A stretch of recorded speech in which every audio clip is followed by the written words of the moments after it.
若继续来看。 台湾甲美国的台美特殊管道的对话，21号伫美国来登场。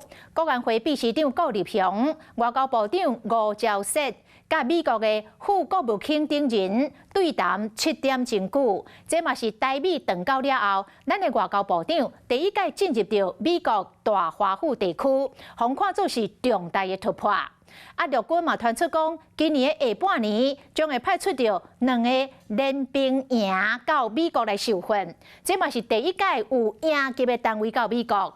专家来分析，这毋若是双方军事交流的一大进展，嘛会当有效提升国军的战力。 战车的炮声轰轰叫，展现真强的火力。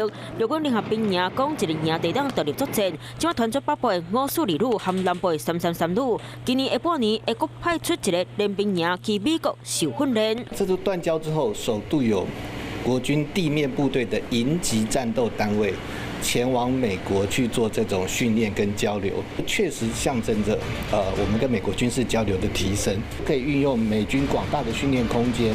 还有各种先进的训练设施，去大幅提升我们联兵营的训练效果。陆军讲，军事交流拢有照规划办理，相关细节无评论。若讲实在，台美军事交流真侪年啊，大部分以连级或者是排级单位暗进行。不过美军4年前捌公布来台协助国军训练的影片，真侪美军和一个国军特战兄弟模仿攻击，乌因直升机机尾嘛让看到咱台湾国家的徽章。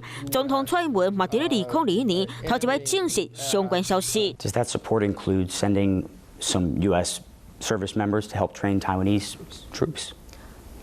Well, yes. 除了军事交流，台美特殊管道对话21号伫咧美国 AIT 总部上场，国安会秘书长顾立雄和外交部长吴钊燮会手致意，带团和美国副国务卿雪曼，各有高阶国安官员会谈7点钟。这嘛是台美断交了后，咱台湾外交部长头一摆进入美国政治中心的大华府地区。这个突破代表台美关系重要的正常化，台湾旅行法有实质的这个具体落实案例。 为军事到国安高层对谈，台美交流渐渐浮出台面，嘛，两边的关系得到更加进步发展。嗨，我是映彤，记得订阅华视的 YouTube 频道，并且要开启小铃铛哦，站起来！